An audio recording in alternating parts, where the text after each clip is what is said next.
This tool here is for the person who feels like they're always getting interrupted, and or they just have too much on their plate and they can't seem to organize it all. Or maybe you're at the beginning of a project and you just can't seem to sort out what to do next because you have so much creativity going on that at this moment it seems impossible to reach your goals. So what you need to do is stop what you're doing and start to organize into what they call an Eisenhower urgent important quadrant.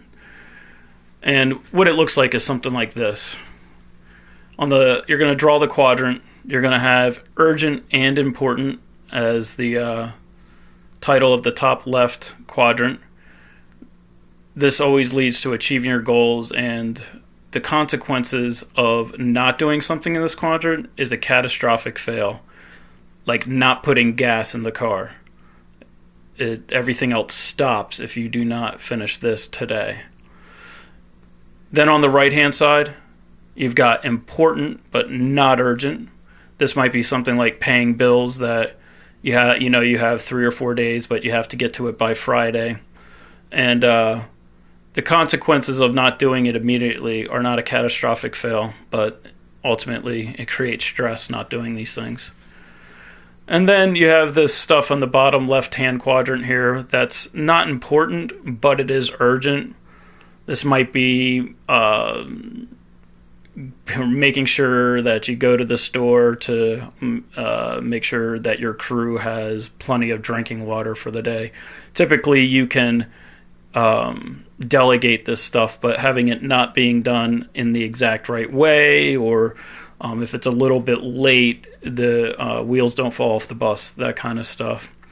And then something I've added to this quadrant, where it used to say not important, not urgent, which was a waste of space, is a free space. And what I've done for myself and recommend others do is that you keep this space for what your goal is or what you might brainstorm as you're organizing and creating throughout your day. It's just a little space where you can write down your ideas.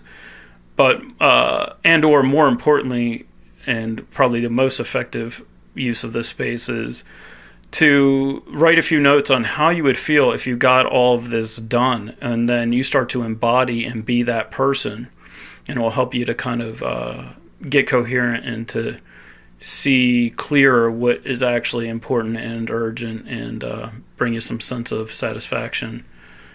So anyway, once you have your planned and unplanned work sorted out and you start to set up some boundaries for yourself and start to say no or learn how to delegate better, then you can start to use this little tool here. And just like anything in lean management or in good management, it should be simple. You need to be able to get to work on this right away, and you shouldn't be in a position where you need to feel like you need more work by reading books or Googling a bunch of time management techniques. This is something that if it was good enough for a president, it's good enough for you. So anyway, hope this helps.